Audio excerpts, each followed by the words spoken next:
안녕하세요. 안녕하세요. 런치메이트 요니입니다. 안녕하세요. 예솔입니다. 네. 저희 일단 오늘 점심 뭘 주문했죠? 네, 오늘 점심은 저희가 이제 주말을 지나고 오늘 뭐 먹을까 했는데 저희가 원래는 이제 샌드위치 메이트로 시작을 했는데 이런 버거류도 같이 좋아해서 파이어벨? 코엑스에 있는 파이어벨에서 버거를 시키고 오늘 야심차게 더블 패티로 제가 네. 기사로 네. 그걸 봤어요. 저희가 요즘 햄버거를 좀 잘 먹잖아요. 네. 종종. 근데 이게 햄버거가 요즘 진짜 직장인에 좀 선호하는 음식이 됐다는 거예요. 이유는요? 그러니까 다들 그 식감 이런 게 올라가는데 버거가 그 은근히 탄단지도 다 있는데 가격대가 괜찮다라는 이제 인식이 있다. 뭐 이런 완전 기사를 식품이지. 봤어요. 네, 완전 식품에 가격도 뭐 10,000원, 그러니까 세트로 다 해서 10,000원대 초반 정도이니까 또 단품으로 먹으면 사실 몇천, 그러니까 7,000~8,000원대도 먹을 수 있잖아요. 네네. 그래서 좀 인기 있다라는 뉴스를 봤어요. 근데 제가 어제는 롱테이크를 들었거든요. 근데 아. 롱테이크에서 두 분이 이제 햄버거에 대한 얘기를 하시더라고요.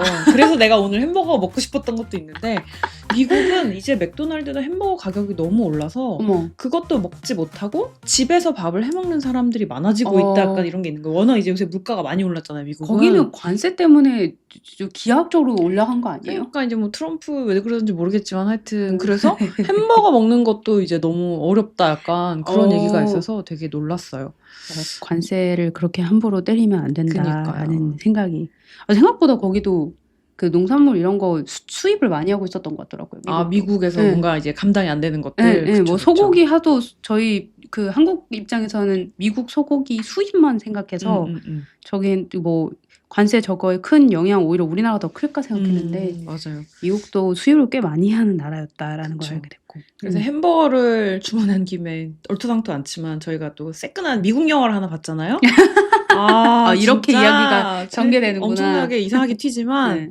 제가 요즘 거의 워너브로더스 직원처럼 그러니까요. 홍보를 하고 다녀요. 이 여기 영화를. 그 좀 레퍼럴 피 같은 것도 주셨으면 좋겠습니다. 진짜 제가 유통사 엄청 배급처에서. 홍보하고 다니는데 네. 뭐죠 영화? One Battle After Another라는 영화인데 정말 너무 재밌게 보고 그래서 진짜. 제가 뭘 추천할 때도 진짜 좋은 것만 드려요라는 모토를 가지고 있는데 정말 너무 재밌게 봤고 근데 어쩌다 보니까 제가 이거를 되게 빨리 본 거예요. 주변 사람들에 비해서. 그래서 이제 저는 10월 1일 날 개봉했는데 제가 10월 3일인가 봤거든요. 그리고 이제 동네방네 소문을 다 내서 이제 아름아름 보고 있고 이제 후기들이 올라오는데 너무 기쁘게도 제가 추천하는 영화인데 다들 너무 재밌게 봐서 진짜 재밌었어요. 네, 행복한 나날을 보내고 있습니다. 폴 토마스 앤더슨의 영화. PTA라 그래서 나는 무슨 조합 이름이야? 그런데 폴 토마스 앤더슨이더만요. PTA. 그러니까 줄여서 PTA라고 하는데 이분이 워낙 작가주의적인 그 작품들을 많이 해가지고 그쵸. 약간 이번 원 배틀 애프터 어나더가 PTA 영화인 줄 알고는 좀 깜짝 놀랐거든요. 기존에 오랜 팬들은 그런 얘기 많이 하시더라고요. 뭐 저는 팬은 아니지만 예고편은 늘 챙겨봤거든요. 이 감독님 유명한데 작품 하나 봐야 되는데 약간 데어웰비 블러드 예전에 좀 보려고 하다가 저는 중도 해차를 했던 기억이 있어가지고 작가주의는 좀 여유 있을 때 봐야 된다 때문에 했었는데 원 배틀 애프터 어나더는 이 작가주의적인 것과 상업영화 이 아슬아슬한 줄다리기를 이렇게 밸런스 좋게 한다고? 좀 놀랐습니다. 모든 감독들의 꿈 아닐까요? 그런 상업적인 것으로 인한 흥행도 되고 그리고 작가적인 그런 감독의 그런 고유한 것도 잘 살리는 모든 감독의 꿈일 것 같은데 정말 그래요. 사실 저는 약간 홍보가 아쉬운 게 있었어요. 근데 또 이해는 해요. 왜냐하면 이게 약간 홍보가 아쉽다? 네, 그 영화에 대한 홍보가 마케팅이 이게 메시지가 사실 이거 어떻게 보면 되게 깊은 내용이잖아요. 그쵸. 생각해볼 게 진짜 많은 내용이죠. 근데 또 뭐 혁명 이런 얘기를 하기도 애매하고. 맞아요. 그래서 약간 홍보가 좀 테이큰처럼 됐어요. 테이크 딸을 구하기 위한 아버지의 그런 여정 약간 이런 식으로 된 것도 있고 근데 또 뭔가 그런 섹시한 카피를 뽑기에는 담은 내용이 꽤 무겁잖아요. 그것도 있고 뭔가 어디에 초점을 맞추냐에 따라 해석도 되게 다양하게 돼서 그래서 처음엔 뭐 이렇게 하다가 괜히도 어려웠겠다라는 생각이 들었고 그리고 전 처음에 놀란 게 그래도 나름 돈 많이 때려 부은 대작인데 생각보다 사용관이 너무 적은 거예요. 그랬나? 그래서 뭐 작가주의 이런 거긴 해도 그래도 약간 헐리우드에 좀 규모 있는 영화인데. 그쵸. 레오나르도 디카프리오가 네. 나오면 일단 큰 영화인데. 그쵸. 네. 그래서 처음에 저도 코엑스에서 좀 몇 개 상영관만 보는데 근데 생각보다 많이 있지 않았고 그리고 이제 제가 막 이제 연부를 왜 용화맥에서 봐라 아이맥스로 말했는데 이제 아이맥스가 그래서 원래 지난주에 다 빠진다 그랬었어요. 근데 최근에 보니까 뭐 15일부터 다시 아이맥스 한 해 만에 이제 영화 반응이 살살 오니까 다시 좀 상영관 조정을 하는 건지 좀 그런 얘기들이 있더라고요. 근데 진짜 영화 본 사람들은 다 너무너무 좋다고 하시더라고요. 맞아요. 영화도 그러니까 사실 저는 이제 언니가 딱 그 추천하던 그 시기에 네. 제가 좀 잘 보던 이제 영화 리뷰어가 딱 한 명 있거든요. 네네네. 김유한 케이지인가? 하여튼 일요일에 꼭 디즈니 동산처럼 그 할리우드 가심 얘기해 주는데 옛날 사람 모를 수도 있어요. 네. 그런 게 있었습니다. 네네. 일주일에 딱 한 번만 그거 하고 나머지는 이제 영화 리뷰를 콘텐츠 리뷰를 되게 올려줘요. 신작 위주 리뷰신 거죠? 그쵸. 그러니까 이분은 아예 개봉 전에 보고 이거에 대해서 간단하게 리뷰를 하는데 딱 진짜 스포 안 하고 딱딱딱 알려주는 게 그래서 제가 이제 그분 좀 보고 관심 있는 영화는 좀 체크해두고 이러는데 이 영화에 대해서 원은 배틀 애프터 어나더에 너무 미쳤다라는 표현을 쓰는데 이게 좀 재밌을 것 같더라고요. 그랬는데 마침 언니도 미쳤다라고 하면서 갑자기 카톡이 날라오니까 한번 보자. 미쳤다가 뭔지 한번 보자. 진짜 미쳤어요. 네, 근데 진짜 요 근래 본 모든 그러니까 영화뿐만 아니라 모든 콘텐츠 통틀어서 정말. 진짜 약간 솔직히 영화관에서 기립박수 치고 싶긴 했었어요. 그리고 약간 끝났을 때. 이게 되네 싶었어요. 맞아요. 이게 되네. 약간 그런 상업성과 메시지와 그 밸런스와 그리고 진짜 이렇게 재밌어요. 영화가 맞아요. 되게 유머가 있고 근데 그 안에서도 메시지를 되게 사소하게 다루지도 않고 그래서 저는 사실 이거를 크게 기대하고 보지 않았고 저 사실 뭔지도 잘 모르고 정말 약간 기대 없이 한번 볼까? 그냥. 근데 저는 작년에 플라워 킬링 문을 보고 너무 재밌게 봤거든요. 그거 이제 마틴 스콜세지 감독. 나 너무 시네필 같네? 마틴 스콜세지도 나오고. 근데 그걸 보고 정말 이 짤처럼 This is cinema. 그래서 그리고 유독 디카프리오가 저의 어릴 때는 요즘에 차은우를 다루듯이 약간 서양 미남. 진짜 정석이었어요. 미국 미남. 진짜 약간 브래드 피트보다 더. 그쵸. 그러니까 전에. 그러니까 정석 미남이 딱 톰 크루즈하고 레오나르도 디카프리오였는데. 그래서 진짜 그 로미오와 줄리엣 할 때 그 예쁜 디카프리오가 정말 굉장히 옛날 정석이야. 올라가네요. 나 6학년 때 만나, 중학교 1학년 때 만나. 타이타닉으로만 하더라도. 그쵸. 미남이었는데 이제 어느 순간부터 약간 대작에 이 백인 뚱땡이 아저씨 약간 이런 걸로 나오고. 맞아. 포스트 잭 니콜슨 이런 맞아요. 얼굴도 좀 그렇게 닮아가는 것 같아요. 비슷해져갔죠. 그래서 디카프리오가 나오는데 되게 거짓걸로 나오네? 그래서 뭔가 재밌을 것 같은데? 그리고 약간 나머지 배우들은 사실 저는 쇼펜 말고는 아무도 몰랐어요. 진짜요? 체이스 인피니티 이런 사람들 이제 신인이기도 하지만 그렇죠. 신인도 꽤 많았어요. 그리고 나머지 이제 여배우들도 잘 몰랐는데 너무 기대를 안 하고 봐서 그런지 저는 이게 162분이거든요. 난 정말 시간 가는 줄 모르고 보고 맞아요. 어쩔 수가 없다한테 너무 미안한데 그때 우리가 막 시계 봤다 그랬잖아요. 정말 162분 동안 단 한 번도 지루해하지 않고 맞아요. 끝까지 봤어요. 너무너무 재밌게 봐서 제가 너무 홍보를 자처하고 다녔는데 요니는 이거 어떻게 보셨어요? 저는 일단 사실 제가 이제 영화에 있어서 저에게 진짜 좋은 영화, 좋았다라는 이제 이 느낌의 활용 점정은 사실 엔딩이어야 되거든요. 그쵸. 그러니까 되게 엔딩에서 좀 허무하게 끝나는 경우들이 좀 있었던 것 같아요. 그 허무가 그러니까 끝이어야 돼서 열린 결말. 네, 그러니까 열린 결말 그냥 차라리 열릴 결말도 그냥 내게 생각을 던져주면 괜찮은데 그냥 이게 어차피 언젠간 끝날 콘텐츠니까 여기서 나는 엔딩을 친다. 약간 이런 게 있었거든요. 성급한 엔딩. 그러니까 기승전결. 그래서 그렇지. 그래서 엔딩 크레딧 한참 보고 이런 경우가 많았는데 사실 이 원 배틀 애프터 어나더의 엔딩은 그러니까 뭐라고 해야 되지? 그러니까 사실 그냥 그러니까 비주얼적으로만 보면 이것도 그냥 끝이에요. 그쵸. 끝이어야 돼서 이렇게 해서 마무리 지은 것 같은데 내게 여운을 되게 남기더라. 그러니까 사실 영화 몰입하는 내내 되게 편집 넘어가는 미장센 이렇게 축축씩 넘어가는 게 되게 리드미컬하잖아요. 음악도 그렇잖아요. 음악도 되게 몰입감 있게 넣어주고. 그래서 이게 한창 생각하게 하더니 엔딩은 정말로 그냥 뭔가 예뻐서 뭐 이게 아니라 끝나고 나서 되게 멍하니 나에게 생각할 것들을 주더라. 맞아. 그러니까 사실은 몰입은 몰입대로 다 시키고 액션 생동감은 다 주고 그리고 저는 여기 배우 중에 베니시오 델 토로 아저씨를 개인적으로 좋아하거든요. 그분도 이제 예전에 그런 라틴계 섹시가이. 그러니까 라틴계 브래드 피트였는데 제가 맞아. 브래드 피트 얼굴상을 되게 좋아하거든요. 맞아. 그래서 베니시오 델 토로도 나이가 좀 들면서 아저씨가 관리는 좀 하시는 편은 아니신 것 같고 작가주의 성향이 좀 강하신 것 같아서 맞아. 그냥 나만의 개인적인 이제 만족감이 있었는데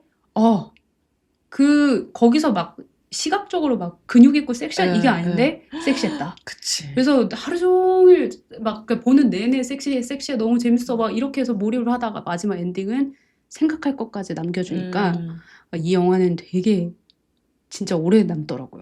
그리고 디카프리오가 이제 사실 제일 유명하니까 그렇게 메인 포스터에 썼겠지만 굉장히 주변인적인 인물이고 사실 디카프리오가 뭐 하나 제대로 하는 게 아무것도 없잖아요. 굉장히 찐따로 나오죠. 찐따로 나오고 그래서 오히려 그리고 약간 이제 숀 펜이 약간 극악무도한 연기를 하잖아요. 약간. 숀 펜 연기는 제가 보기에 이거 아카데미 나무주연상 이 사람 아니면 누가 받을까. 그리고 근데 숀 펜이 진짜 너무 강렬해서 맞아요. 그 연기가 강렬한데 그 베니시오 델 토로도 진짜 그게 되게 오히려 어려운 연기 같은데 너무 잘하죠. 너무 잘해요. 근데 진짜 거기 나온 배우들이 사실 출연 배우들이 많은데 짧게 은근히 나오잖아요. 맞아. 근데 다들 임팩트가 있어요. 너무. 그러니까 이거는 죽은 캐릭터가 없어. 네, 이거는 사실 감독의 역량이 되게 크지 않나. 맞아요. 다 살린 것 같아요. 그쵸. 저는 그 크리스마스 뭐였죠? 이름 갑자기 생각 안 나요. 머시 클럽, 화이트 크리스마스 클럽인가? 그냥 크리스마스 땡 머시 클럽인데 이 클럽에 있는 그냥 그 전형적인 백인의 우월주의 가득한 그 백인들도 인상이 되게 깊었고 그 처음에 딱 나오는 그 우리의 그 혁명 퍼피디아. 리더, 네, 퍼피디아. 이 사람도 그냥 앞에 딱 나오고 더 이상 나오지 않고 이름으로만 나오는데 맞아. 임팩트가 너무 셌고. 맞아. 그래서 저는 이 캐릭터들 하나하나를 너무 잘 살리고 근데 씬은 씬대로 되게 그 긴장감 넘치게 하고 그리고 그 액션 씬 얘기 안 할 수가 없잖아요. 진짜 미친 것 같아요. 진짜 미친 것 같아요. 그러니까 자동차 추격신이라고 하면 우리가 가지는 그 고정관념이 있잖아요. 붕 이래가지고 차가 뭘 추격하고 막 이렇게 해서 엎치락 뒤치락 했다가 도로 막 떨어질랑 말랑 했다가 스피드 있게 이건데 이거는 어떻게 그랬을까? 그러니까 스피드는 오히려 되게 천천히 가는 것 같은데 그 꽂은 차 타고 가잖아요. 근데 막 못 따라가. 위 아래 이러면서 사람 심장을 이렇게 쫄깃쫄깃하는 게 진짜. 그래서 저는 클리셰 절여진 1인으로서 퍼피디아가 나중에 어디서 총 들고 오려나? 구하러? 그래 맞아. 너무 그런 히어로물에 절여져가지고 맞아요. 사라진 퍼피디아가 다시 오려나 했는데 끝까지 오지 않아. 그러니까 이게 저는 이제 요 영화를 그 언택트 톡에서 그 이동진 평론가의 이제 평론을 같이 붙여서 봤는데 거기서 얘기하기로 이제 원작에서는 그 퍼피디아가 후반에 등장을 한다고 하더라고요. 근데 영화에서는 그 부분을 날렸다라고. 잘 날린 것 같아요. 그러니까요. 이게 클리셰를 다 뒤튼 것 같아요. 나오면 되게 구질구질해질 뻔했는데 잘 날린 것 같아요. 그러면 약간 제가 그 느끼던 엔딩에 아쉬움이 묻어 있었을 것 같아요. 그리고 뭔가 사람들이 계속 배신을 하잖아요. 뭔가 근데 그 배신이 막 우리나라 영화의 뭐 밀정에서의 그런 막 배신도 있지만 뭔가 그러니까 뭐 그런 밀정에서의 배신도 사실 예를 들면 친구나 가족들이 되면서 나의 아주 가까운 사람에게 배신이죠. 해를 끼친다고 하면 그거를 나 같아도 불지. 나 같아도 불지. 약간 그런 심리들을 너무 이렇게 대의에 잡아먹히지 않은 혁명이나 뭐 이런 의리 이런 거에 잡아먹히지 않고 지극히 현실적인 선택을 하는 거가 사람들한테 더 인상적이었던 것 같아요. 저도 되게 공감하는 게 사실 이 감독은 진짜 칭찬할 거리가 너무 많은데 감탄할 거리. 근데 저도 이 감독이 진짜 개인적으로 마케팅을 하는 사람으로서 되게 부러운 점이 하나 있었는데 되게 그 민감한 토픽들을 발칙하게 다루는데 선을 그러니까 이게 그러니까 논쟁거리로 만들지 않는다는 거. 그러니까 예를 들어서 혁명이라는 거는 사실 그 어떤 좀 정치적으로 이 음. 혁명 관련해서 지지하는 사람들이 레볼라시오. 예. 그러니까 그 혁명에 있는 그 부정적인 또 문제들이 있잖아요. 그쵸, 혁명군 그쵸, 그치. 안에서도. 그치, 근데 그치. 그거를 늘 숨기고 그걸 우리는 대의를 위해서 이런 맞아, 거는 맞아, 맞아. 뭐 희생해야 돼. 약간 이런 식으로 다루는 경우가 그러지 않아서 많은데 좋았어. 그런 부조리를 되게 엄청 비꼬듯이 나타내는 게 너무 하나 있었고 두 번째로 그 소위 요즘 아주 그 핫한 논쟁거리인 PC. 아, PC. 예, 정치적 올바름을 난리. 되게 이제 오히려 역으로 이거를 그러니까 PC를 지지하는 사람들을 꼬집거나 맞아. PC를 싫어하는 사람들을 꼬집거나 이게 아니라 맞아. PC 자체의 부조리함을 그냥 삑삑 드러내버리고 예. 그냥 보여주잖아요. 예. 그래서 이게 사실 그 뭐 소위 뭐랄까 LGBT 관련된 사람들이 나오는데 그 사람에 대해서도 이 사람이 늘 도덕적인 사람이라고 할 수 없다라는 부분도 꼬집고 맞아. 그리고 동시에 맞아. 백인 우월주의 가진 사람들의 그 엄청 약간 어떻게 보면 되게 멍청한 소리들 하잖아요. 맞아요. 그런 부분도 발칙하게 다 다루. 그러니까 이게 그냥 밸런스를 그러니까 얘네 이만큼이니까 얘네 이만큼 이게 아니라 그냥 이 사회 전체적으로의 부조리함으로 딱 정의를 내리고 그냥 사람들의 그 양면성을 과감 없이 드러내는데 그리고 그런 부조리를 너무 많이 멋있어. 드러내면 부조리극은 또 되게 불편해지기도 하잖아요. 누군가에겐 사실 예, 그렇죠. 예. 근데 이거는 그 지점을 되게 묘하게 잘 넘어가요. 그 마지막에 카체이싱에 이게 그 꿀렁꿀렁 넘어가듯이 진짜 이게 부조리 할 만하면 꿀렁 넘어가고 또 대의를 막 얘기하려면 또 꿀렁 넘어가고 약간 그 미묘한 점을 진짜로 그래서 저는 진짜 올해 새로운 영화들이 또 나오겠지만 큰 이변이 없는 한 올해의 영화 2025년 올해의 영화가 될 것 그렇지, 같아요. 그렇지. 진짜로. 저도 진짜로 저는 사실 올해가 아니라 최근 3년으로 해도 이 영화일 것 같아요. 진짜. 10년 해도 그렇다. 제 인생 영화는 사실 반지의 제왕이라서 한 10년, 15년 넓혀도 이 영화가 그 다음일 것 같은데요. 그래서 이거를 되게 제가 카체이싱 마지막에 너무 멋져서 아이맥스로 막 보세요 막 이랬는데 저는 진짜 아이맥스 아니어도 계속 맞아요. 보고 싶은 영화예요. 맞아요. 이런 관점에서 한번 보고 싶고 이런 관점에서 그래서 지금 이동진 선생님과 김혜리 선생님을 팟캐스트나 유튜브를 계속 기다리고 있는데 지금 안 올라와서 저희가 지금 먼저 그냥 얕은 지식으로 털고 있는 거거든요. 이게 너무너무 기다리고 있어요. 지금. 그러니까 이동진 선생님을 위해서 그러니까 보고 싶으시면 그냥 빨리 언택트 톡으로 보시는 게 더 빠를 것 같아요. N차 찍으시고. 그쵸. 그러니까 진짜 정말 간만에 그러니까 발칙한 영화? 맞아요. 발칙한 영화를 너무 재밌게 봤고 시각적으로도 너무 재밌었고 그리고 저는 그 부분을 생각을 안 할 수가 없는 게 사실 뭐 정치적 올바름, 사회적 부조리 이런 거 다 차치하고 저는 리더십에 대해서 좀 생각이 들었는데 그러니까 거기에는 사실 좀 세상을 바꿔보고 싶은 그러니까 바꿔보려고 하는 여러 사람들이 있잖아요. 근데 거기에서 리더십이 얼마나 중요한가에 대해서 한번 생각을 해보는데 예를 들어 혁명군에서도 퍼피디아는 사실 저는 대의가 있는 사람 같진 않았거든요. 약간 도파민 중독자. 완전. 그러니까 나의 도파민. 전복에서 느끼는 쾌감. 맞아요. 그러니까 충동적이고 그러다 보니까 그 혁명군을 되게 지금 자기가 그러니까 어떻게 보면 보호해야 될 조직을 되게 위험에 빠뜨리고 그리고 자식도 외면하고 그리고 배신도 좀 서슴지 않는 것 같고 자기가 살아남기 위해서는 그리고 또 이제 그 크리스마스 클럽이라고 하는 것도 사실 이 나라를 뒤에서 움직이는 리더들인데 맞아. 그 사람들의 생각이 뭔가 되게 합리적이거나 그런 것이 아니라 그냥 뭐 인종 청소를 해야 돼. 뭐 되게 그런 것들. 네, 그러면서 사실 약간 뭐라고 해야 될까요? 그러니까 사회에 대해서 진짜 어떤 공동의 이익을 전혀 생각하지 않고 그냥 개인의 만족감 그리고 개인이 스스로 공부하는 사람 같지도 않은데 그거에 대해서 그냥 무조건 의사결정으로 밀어붙이고 또 쇼펜이 연기했던 그 캐릭터 거기 군 장군이잖아요.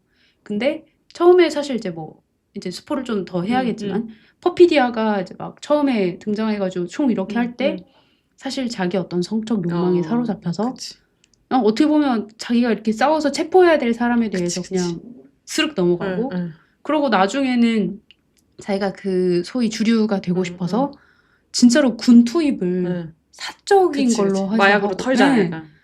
그냥 그런 것들 봤을 적에 진짜 그러니까 좀 리더십이란 어떤 걸까? 저는 거기서 딱 두 명이구나. 베니시오 델 토로가 음. 맡았던 역할. 그냥 묵묵히 자기가 해야 될 일이 뭔지 그치. 그러면서 옆에서 레오나르도 디카프리오가 멍청한 소리를 해도 막 자기는 다 받아주면서 해야 할 일을 하는 사람. 아, 진짜. 그 사람 그래서 너무 섹시했고 그다음 그 딸을 나중에 구출한 그 흑인 여성도 한 분 있었잖아요. 맞아요. 근데 결국 그분은 그러니까 나중에 약간 이제 직접적으로 나오진 않는데 그러니까 빨리 밀고 하면 너 그냥 감옥에서 그냥 편안하게 살 수 있어. 그게 아니면 네 가족 주변 다 이렇게 할 거야. 그랬는데 나중에 좀 보이는 모습이 결국 밀고를 안 한 것 같거든요. 약간 그러고 날아가지 않았어요? 그러니까- 생각이 안 나. 그러니까 약간 되게 비유적으로 보여줬어요. 왜냐하면 그러니까 이 사람이 밀고를 하지 않음으로써 방송이 된 게 있었거든요.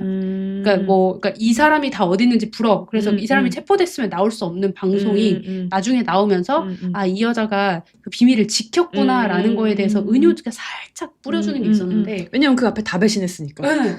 그런 것들을 보면서 근데 이런 걸 또 부각을 안 하잖아요. 그냥 난리죠. 네, 그러니까 살짝 이렇게, 거기에 막 네. 의미를 부여해주지 않아. 그러니까 이거 N차 찍게 만들려는 미끼인 건가? 갑자기 그런 생각이 드네. 저는 보면서 혁명은 지난한 일이구나. 아. 혁명이 되게 혁명이란 단어가 주는 게 되게 뜨겁고 한 방에 막 이런 느낌이잖아요. 맞아. 가죽 혁자의 생명 명장가? 목숨 명장가? 그렇지. 맞나요? 모르겠어요. 하여튼 그런 느낌인데 이게 우리가 혁명을 프랑스 혁명으로 그래서 그런가 봐.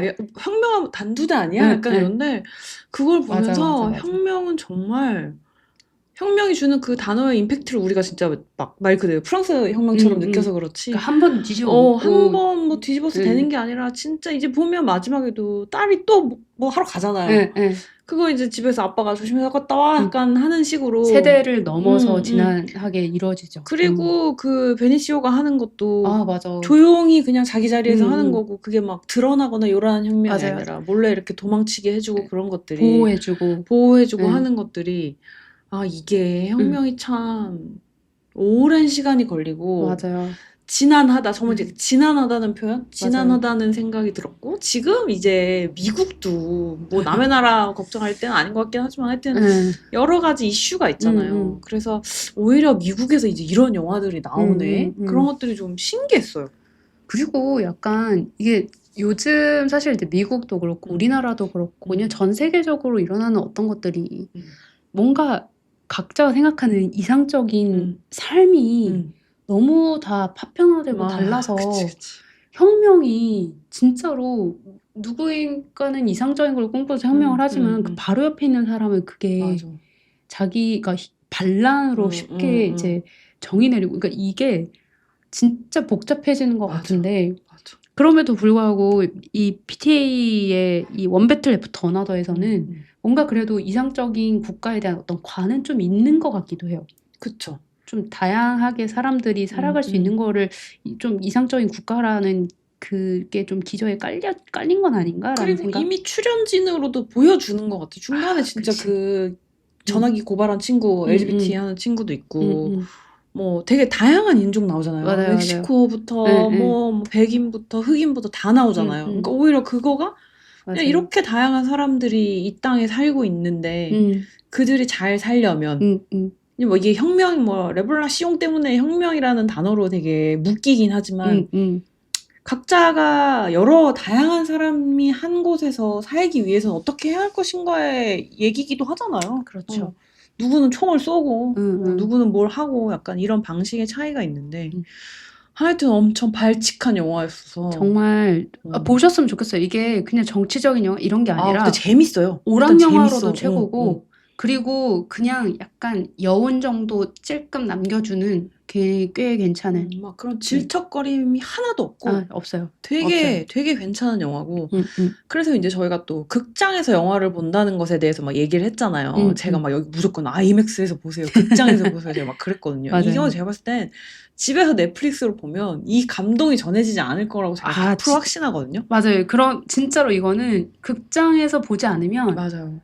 그저 그런 영화가 될 확률이 굉장히 높습니다. 근데 이제 막 은근 또 이제 OTT로 나오겠지 하고 또 기다리시는 분들도 있잖아요. 네, 곧 나올 거라고 하는 것 같긴 하더라고요. 그래서 이제 그거 관련해서 또 홀드백 법제화 이제 뭐 이런 얘기도 있고 뭐 6개월 뒤에 봐야 된다. 그죠? 맞아요. 그러니까 요게 이제 사실 그러니까 그러니까 그런 생각을 좀 해보게 되는 것 같거든요. 저도 영화관을 진짜 한동안 안 가다가 네. 그러니까 올해 뭐 좀 영화 좀 보고 좀 나의 어떤 스트레스 해소를 좀 찾아보자 하는 걸로 영화관을 갔는데 영화관에 그 주는 특유의 몰입감이라는 게 있어서 그쵸.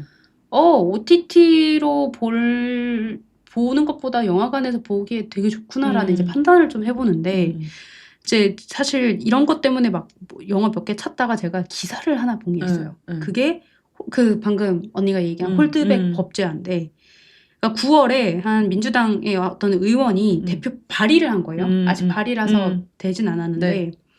그 영비법이라고 하는 영화 및 비디오물 진흥 관한 법률 뭐 이런 게 있나 보더라고요.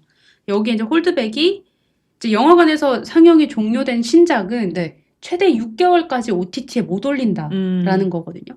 근데 저는 좀 이거를 보면서 이제 다시 이제 영화를 조금 보기 시작한 사람으로서 좀 이게 되게 부조리한 것 같다라는 생각을 좀 했어요. 어떤 면에서 부조리하다고 생각하셨어요? 이게 왜 이 선택권을 니들이 정하냐. 그러니까 소비자로서 사실 이제 영화를 보고 나서 저는 사실 이 원배틀 애프터 어나더도 네. N차를 찍고 싶거든요. 아 이거 몇 번 더 보고 싶다. 근데 이제 제가 N차를 찍는다는 건 처음부터 끝까지 다시 본다는 의미는 아니고 보고 싶은 장면을 좀 돌려보고 싶은 그럼 거예요. OTT지. 네. 그래서 OTT나 이런 걸로 좀 보고 싶고 이런데 6개월이란 거를 이렇게 정하는 거. 근데 이게 사실은 그냥 조금 제가 느끼기엔 너무 뭔가 그냥 오퍼레이터 혹은 그냥 공급자 입장으로서만 생각하는 그쵸. 네, 시장에 대해서 어떤 제재를 하는 데 있어서는 공급자와 수요자의 모든 측면을 봐야 되는데 왜 수요자의 선택권을 제한하면서 이걸로 도대체 보호하고자 하는 게 뭐지? 이런다고 사람들이 영화관을 더 하지 않거든요. 그쵸. 그러니까 이런 게 좀 답답하게 느껴졌다. 그래서 안 그래도 윤희가 요 얘기를 해줘서 저는 그 이제 옛날에 저도 어릴 때였는데 스크린 쿼터제 할 때 그 영화인들이 막 스크린 쿼터제. 삭발하고 네. 우리 2003년인가 2년 막 삭발하고 이랬던 것 막 같은데. 이런 거 있어요. 맞아요. 그래서 저는 근데 너무 어릴 때여서 이게 정확하게 뭔지를 잘 몰랐는데 맞아요. 그게 이제 아마 그 비율 한국 영화 비율 뭐 수입 이런 영화. 거죠. 네, 수입 영화랑 한국 영화 비율 이런 건데 이제 이때 아마 논점은 한국 영화가 뭐 자생력을 갖출 때까지 좀 어느 정도 쿼터를 보장해줘야 된다. 약간 뭐 이런 거였던 것 같아요. 그래서 그때 생각이 좀 나더라고요. 그때도 아마 이런 논쟁이 있었을 거예요. 왜 그거를 그럼요. 수요자가 선택하게 하고 그러니까 경쟁을 해야지. 그치. 왜 자꾸 보호주의로 들어가냐라는 이야기였는데 이제 그때 제가 어렴풋이 기억이 나요. 왜냐면 그걸 가지고 자꾸 왜 논술 같은 건데 학원 다닐 때 이걸 자꾸 의견 쓰라고 해서 막 꾸역꾸역 썼던 기억이 있는데 아마 그러니까 수입 그 영화는 워낙 자본력이 너무 그쵸. 커서 그러니까 우리나라 영화가 그러니까 이렇게 경쟁하는 데 있어서 조금 밀린다라는 게 전제가 됐던 뭔가 그럴 거예요, 아마. 논쟁이 있었던 것 같아요. 근데 이제 그거에 완전 똑같은 예는 아니지만 이제 OTT가 너무 밀물처럼 들어오고 있고 그리고 맞아요. 그 자본력이 엄청나잖아요. 사실 엄청 진짜 크죠. 네. A급 시나리오 다 넷플릭스 간다 그러잖아요. 맞아요. 그런 것처럼 이제 해외 자본력이 밀고 들어오니까 네. 뭔가 어느 정도 지켜주자는 이제 발상은 거긴 것 같은데 저도 사실 이 방식이 6개월을 늦게 홀드해주자는 적합한지는 잘 그쵸. 모르겠어요. 그러니까 이게 사실 이제 그러니까 이게 왜 그러니까 뭔가 조치가 필요하다라고 던진 이제 문제점 의식, 그러니까 인식, 뭐 이 과정에 대해서는 무언가 어려움이 있나 보다. 그게 무엇일까 관심을 가질 만은 한데 이거에 대한 이제 결과가 영화가 종료된 신작은 최대 6개월이 지나야 OTT에 올라간다라는 것 자체는 너무 1차원적인 게 아닌가. 그러니까 도대체 이 사람들이 뭐가 문제라서 이거를 발의한 거지에 대해서 좀 오히려 공감이 안 되는 부분이 저는 좀 생기는 것 같아요. 그럴 수 있죠. 그러니까 뭔가 그냥 약간 뭐 자본 이런 걸 악으로 보고 뭔가 지켜야 한다 약간 이렇게 생각한 것도 있는 것 같고. 맞아요. 근데 또 만약에 제가 투자사야, 제작사야. 근데 막 엄청 막 몇백억짜리 대작을 만들었어. 회수가 안 돼. 절망. 그런 관점에서는 예를 들면 어떤 거는 빨리 OTT에 팔아서 회수를 손익분기 맞추거나 약간 이런 영화도 막 있다고 들었거든요. 맞아요. 그러니까 그런 경우 꽤 많죠. 이제 뭐 그런 정당한 뭐 사실 그게 뭐 자본주의 사회에서 그게 뭐 잘못된 건 아닌데 음. 이거를 뭔가 억지로 막는 게 되게 맞는지에 대한 생각도 들고 근데 이 와중에 또 이제 깐느 밖에서 인터뷰를 하실 때 이런 얘기 뭔가 많이 하셔야 될 것 같아요, 깐느바. 뭔가 더 좋은 영화를 만들어서 음. 극복을 해야 한다고 생각한다라고 이제 얘기를 하는데 네네. 또 이거는 또 누가 보면 아니 너는 박찬욱이니까요 이럴 수도 있어요. 아. 왜냐하면 어느 정도 지켜줘야 되는 지켜줘야 된다는 표현이 좀 이상하긴 한데 네네. 근데 또 모두가 박찬욱, 봉준호는 아니잖아요. 음. 그렇기 때문에 다양한 영화들이 나와서 거기서 또 이제 그 생태계가 만들어지는 건데 네. 아예 생태계 자체가 이제 좀 안 만들어지면 사실 계속 박찬욱, 봉준호에게만 기회가 갈 거 아니에요. 뭐 그럴 수 있는 것 같긴 해요. 근데 사실 저는 그래서 극장이 아닌 OTT로 더 흘러가야 되는 게 아닌가 생각했던 게 그쵸. 극장은 확장이 하는 데 있어서 물리적으로 필요한 게 있고 맞아요. 그리고 나 솔직히 극장도 그 과점적인 거에 되게 문제가 많잖아요. 지금 영화관이 자기의 어떤 그러니까 유저들에게 경험을 주는 거에 비해서 저는 좀 돈을 의미 없이 많이 받고 있다라고 생각을 해요. 그러니까 영화관에서 줄 수 있는 경험, 예를 들어서 용화맥이라든지 그쵸. 네, 그런 것들에 대한 투자가 얼마나 이루어지고 있는가에 대해서 사실 체감해서 느끼는 건 없는데 그러니까 자기네들이 적자니까 계속 값은 올리고 있단 말이에요. 비싸긴 비싼 거예요. 근데 그 영화에 들어갈 수 있는 그 통로는 콘텐츠가 그러니까 거기가 자리가 더 없게 느껴지거든요. 그럴 수 있죠. 근데 OTT 솔직히 요즘 이제 콘텐츠가 이렇게 시장이 커질 수 있는 것도 유튜브 같이 그러니까 모두가 콘텐츠 크리에이터로서 제한이 없는 것들이 열리면서 그랬던 건데 그러니까 콘텐츠 다양화로서 풀려면은 사실은 손대야 되는 부분은 극장을 보호하는 것이 아니라 오히려 창작자들에 대한 어떤 보호 이런 것들에 대해 더 직관적인 것들이 나와야 될 것 같은데 그 창작자에 대해서는 뭐 이야기가 그러니까 뭐 창작자 수익이 뭐 부분하고 그러니까 이런 것들이 더 문제인 것 같은데 그거는 손을 안 대고 그냥 그러니까 극장 보호를 왜 하냐는 게 저는 그러니까 시대가 바뀌면 극장도 그에 맞게 변해야 되는데 극장을 보호하는 게 뭔가. 그치. 그리고 이번에 이제 미국도 보니까 원배틀 레프트 어나더가 엄청 잘 되다가 좀 약간 지금 막혔어요. 왜요? 왜냐면 테일러 스위프트의 영화가 나왔거든요. 그러니까 이번에 음반 말고 영화가 나왔어요? 앨범을 개봉하면서 그들 이제 다큐멘터리 같은 거 해서 영화 개봉하잖아요. 그러니까 한 10월에 그러니까 10월 지금 이제 10월 1일 전 세계 개봉이었잖아요. 원배틀 레프트 어나더가. 이게 누적으로 지난주 기준으로 한 $1,100만 정도 수익이 됐대요. 근데 그것보다 조금 일주일 뒤에 나온 우리 테일러 스위프트 언니의 그 영화는 $3,300만. 3배가 많아요. 그러니까 이게 지금 극장이 문제가 아니라는 거라고 저는 느껴지거든요. 그러니까 컨텐츠의 팬덤이 그걸 좌지우지해서 그러니까 극장은 진짜 뭐랄까 그냥 하나의 매개체? 그냥 내가 이 콘텐츠를 어떻게 소비할 건지 형태를 내가 선택하는 것 중에 하나지 극장 보호한다고 유저들이 콘텐츠 보러 안 갑니다. 그러니까 이게 약간 약간 목적어 뭔가 이거 주객이 전도됐다. 약간 이렇게 느껴지는 너무 아쉬운 법안 아닌가. 근데 또 그러면 예를 들면 극장 가서 영화를 보게 하려면 그쵸. 극장에서 봐야만 하는 영화만 잘 되는 거 아니에요? 그러니까 저는 그렇게 생각을 해요. 극장이란 게 하나의 그러니까 매개체가 되면 극장용 콘텐츠가 생겨야 되는 것이고 그리고 그 외에는 많은 부분 OTT용 콘텐츠가 될 수도 있다고 생각을 하거든요. 그러니까 사실 그 부분에 있어서 그러니까 극장용 콘텐츠라는 건 이게 어떤 거냐에 대해서도 한번 생각을 해봐야 되지만 그러니까 이거는 유저들을 선택하는 거지 애초에 극장을 보호하기 위한 이 접근 방식은 영 아니다. 그래서 저는 그 극장용 콘텐츠가 무엇이냐. 그럼 영화가 제정이 돼야 될 것 같아요. 영화라는 컨텐츠가 그렇죠. 이제 예전에는 온리 극장이었잖아요. 물론 그쵸, 뭐 주말의 명화도 틀어줬지만. 맞아. 근데 영화라는 컨텐츠를 극장용이냐. 뭐 예를 들면 지금은 그냥 되게 엄청 나이브하게 분류하자면 극장용이냐 아니면 정말 OTT용이란 말은 좀 이상하긴 하지만 뭐 저는 그래서 극장에서 예를 들면 원배틀은 제가 항상 극장에서 봐야 돼요. 제가 막 이랬잖아요. 그러니까 극장에서 봐야만 하는 영화가 많아진다면 있어요.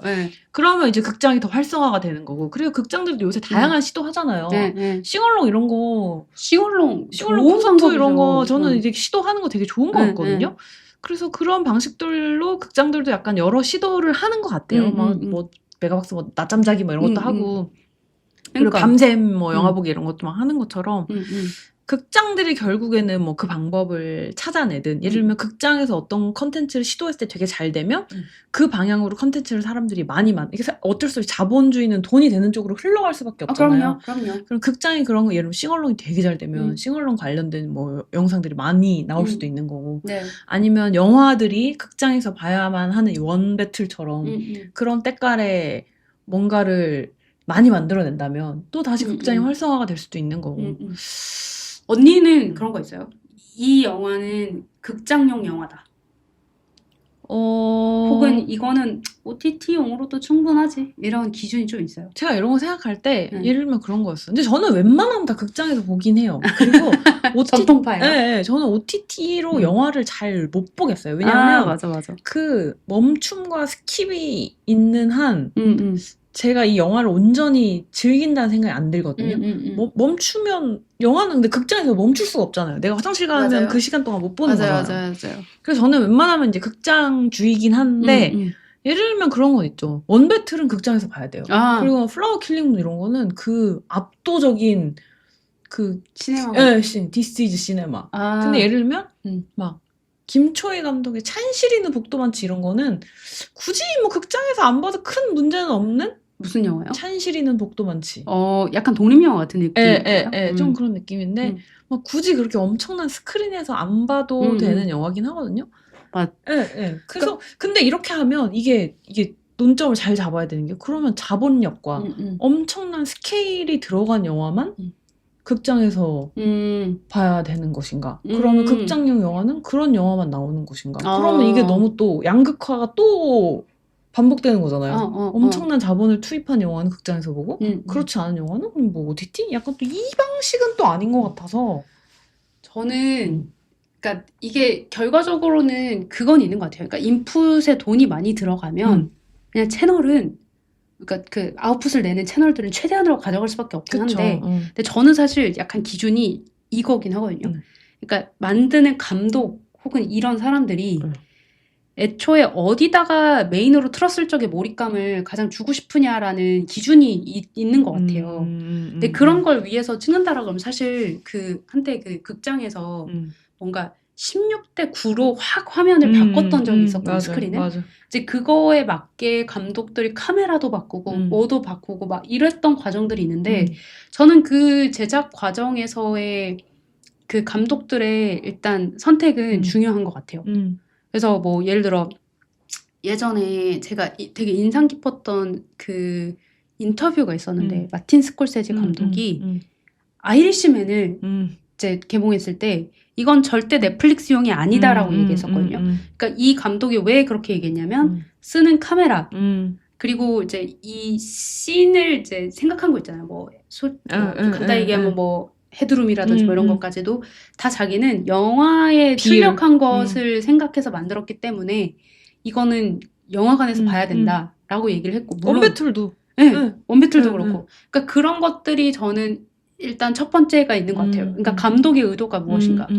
근데 이제 그렇지 않은 그러니까 그렇다고 해서 영화 이걸 신경 쓰지 않았어가 아니라 좀 더 뭐랄까요? 그러니까 그러면 사실 기술력이 엄청 들어가잖아요. 그쵸. 그러면 돈도 많이 들어가고. 그치. 그러니까 이게 좀 비례하는 게 있는데 어떤 그렇게 막 영화관에서 꼭 봐야 되는 영화는 아니지만 스토리에 엄청 힘을 싣고 어떤 그런 되게 뭐랄까요? 표현을 좀 잘해야 될 것 같은데 단어가 적절하게 생각이 안 나네. 그러니까 되게 단촐해 보일 수도 있는 씬이지만 거기에 힘이 있는 거는 사실 내러티브에 의해서 흘러갈 때도 있잖아요. 근데 그런 영화는 저는 사실 OTT로 해도 그 소위 시네필들은 그거를 이렇게 비추는 거 뭐라고 하죠? 그 영화 이렇게 영사기? 네, 영사기 같은 걸로 집에서 그 스크린 저기 빔 프로젝터 그런 걸로 해서 보면서 훨씬 더 몰입을 할 수 있는 방법도 있다라고 하면 저는 OTT로 그런 것들도 충분히 볼 수 있는 게 아닌가라고 생각을 해요. 그러면 유저 입장에서는 극장용에서 보면 좋을 영화들과 조금 그런 것들이 생길 것 같고 사실 그리고 되게 아이러니한 건 그냥 뭐 진짜 시네필들 있죠. 영화를 좋아하는 사람이 아닌 그냥 일반인들은 애초에 극장에서 볼 영화들에 대해서 그냥 되게 유명한 영화들을 많이 보잖아요. 아, 그쵸. 그러니까 애초에 천만 영화 이런 거. 네, 애초에 극장을 보호한다고 무언가를 뭐 이런 걸 따지지 않아도 OTT에서 볼 것과 영화 극장에서 볼 건 이미 그 사람들 마음속에 다 본능적으로 있다고 생각하거든요. 그쵸. 그런 자본력 이런 게 아니잖아요. 엔터테이닝의 영역. 그쵸. 그쵸, 그쵸. 네, 당연히 영화는 뭐. 웃을 수 있는 거. 내가 돈을 이 정도 주고 팝콘 이렇게 사는 이 돈으로 했을 때 그냥 진짜 무슨 놀이기구 하나 탄 것 같은 느낌을 주는 그쵸. 애들, 그런 애들이 각자에게 영화가 어떤 의미인지 뭐 그런 맥락도 되게 중요할 것 같고 저는 이제 좀 영화를 극장에서 보는 걸 좋아하는 편이니까. 그쵸. 언니는 영화 좀 덕후의 카테고리로 가야 되지 않나요? 시네필은 아니고 제가 늘 말하는 그런 애매필. 애매필. 애매필인데. 근데 저는 근데 또 그것도 있어요. 극장에 갔을 때 우리가 또 느끼는 그런 불쾌감도 있잖아요. 아, 그거 싫으면 바로 그거 싫어서 OTT로 집에서 혼자 보시는 분들은 저는 있다고 생각하거든요. 저도 그래요. 네. 그 저도 이해해요. 왜냐하면 옆에서 막 팝콘 소리, 막 뭐 전화 받는 소리, 막 오만 소리 다 들을 그러니까 때 오히려 독립 영화나 작가주의 영화가 훨씬 이게 예민해져요. 저도 그런 거에 엄청 예민한 스타일이라서 저는 한동안 조조만 봤어요. 너무 싫어가지고. 맞아. 그 주말엔 아예 영화도 보지도 않고 뭐 평일이나 조조만 보고. 진짜로. 그러다가 이제 이거에 대해서 예민도가 너무 높아지면 내가 아무런 그런 대중 매체를 사람들과 같이 공유하는 걸 즐기지 못하겠다고 해서 좀 덜 지랄맞게 구려고 하는 편이긴 한데 맞아. 저도 이해해요. 혼자서 OTT로 그냥 쭉 보는 거를 선호하는 사람 그리고 뭐 예를 들면 누구랑 같이 보고 싶고 얘기하면서 같이 보고 싶을 수도 있고 근데 그러니까, 저는 그러네. 대화 하고 싶은 그런 사람도 있더라고요. OTT로 봐야 되네요. 극장에서 누구랑 얘기를 할 수가 없잖아요. 그러니까 그리고 그것도 있고 개봉이라는 개념이 있잖아요. 개봉했을 때 예를 들면 제가 원배트를 너무 빨리 봤기 때문에 얘기할 사람이 없어서 너무 답답했다. 그래서 그런 것처럼 동시대성 그때 개봉했을 때가 그 타이밍이 되게 중요한 사람은 맞아요. 그리고 스포 당하기 싫고 뭔가 이거를 내가 오롯이 즐기고 싶다 하는 느낌이 있다면 뭐 극장에서 보는 거 그런 게 좋을 수도 있을 것 같고 그러네. 약간 그 시의성 이런 것들은 사실 극장으로 가는 게 맞고 그리고 지금의 되게 이 극장에 자기 영화를 걸 수 있을 만큼의 유명한 감독들은 옛날 사람들이잖아요. 네, 극장용 영화로 배운 사람들이잖아요. 그래서 그 사람들은 아마 이 극장이란 거를 포기하기가 되게 어렵다고 생각해요. 근데 오랜 관성이 있겠죠. 맞아요. 근데 아까 말한 것처럼 지금은 영상 컨텐츠를 만드는 게 얼마나 쉬워졌어요. 옛날에 비해서. 그렇죠. 그래서 예를 들면 이 다음 세대가 등장하면 오히려 사람들이 유튜브에서 영화 보는 거 너무 당연하게 생각할 수도 있고 이게 한번 되게 바뀔 수도 있는데 지금의 기득권이자 지금의 주류가 극장용 영화로 뭐 연출부부터 해서 했던 사람들이기 때문에 그것도 저는 큰 것 같아요. 그래서 오히려 뭔가 극장용 영화는 맞고 틀리고 이게 아니라 지금의 주류. 예, 바로 이겁니다. 제가 사실 솔직히 홀드백 법제화를 보면서 지금의 주류. 지금은 조금 감정을 가라앉았는데 되게 울컥하고 짜증이 났는데 사실 저는 그런 부분에서 늘 짜증나는 것 같아요. 그러니까 그럴 수 있죠. 기존의 주류 기득권적인 사고에서 나오는 법안들은 아직 뭐 저도 활화 같은 30대이기 때문에 그런 것들이 늘 뭔가 미래로 나아가는데 방해가 된다고 느끼는 것들이 있거든요. 그러니까 이건 것 같거든요. 그러니까 그러니까 영화라는 것이 왜 극장에서만 상영이 돼야 되는가? 맞아요. 근데 그런 분들도 있죠. 뭐 마틴 스콜세지 아니면 우리나라의 많은 감독들 좀 명장 감독들처럼 70이 넘어. 마틴 스콜세지 나이가 몇이요? 그러니까 영화에서 틀어져야 영화라고 주장하는 분도 있을 수 있어요. 그쵸. 그거는 다양성 측면에서 오케이. 근데 이거를 법제화로 해서 유저의 선택을 막는다. 이거는 아무리 생각해도 아닌 것 같습니다.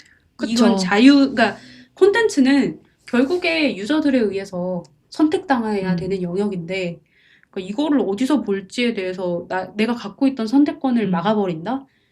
이거는 너무 그 주류 소위 그 기득권에만 귀를 기울인. 그래서 이런 거 보면 나도 스스로 깜짝깜짝 놀래요. 나도 되게 이제 이런 아젠다가 나올 때 내가 어떤 반응을 보이는지에 따라서 나의 이런 보수화된 나와 더 이상 영하지 않은 나의 의견 네. 이런 걸 보게 되는데 네.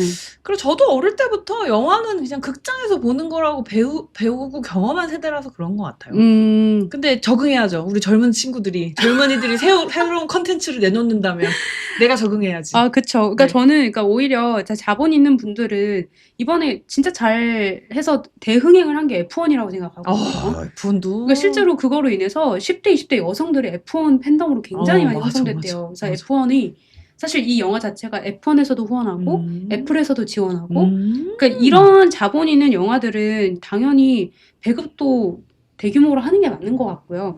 근데 그게 아니라고 하면 이걸 꼭 극장에서 봐야 되는가에 대한 기준이 달라져야 된다고 보거든요. 저는 사실 예전에 어렸을 적에 되게 인상 깊게 본 영화가 이터널 선샤인인데 나도. 걔는 OTT로 봐도 되게 저는 잘 볼 수 있거든요. 그러니까 오히려 OTT로 보면 몇 번을 곱씹을 수 있을 것 같아요. 맞아. 그런 영화들이 있어요. 네.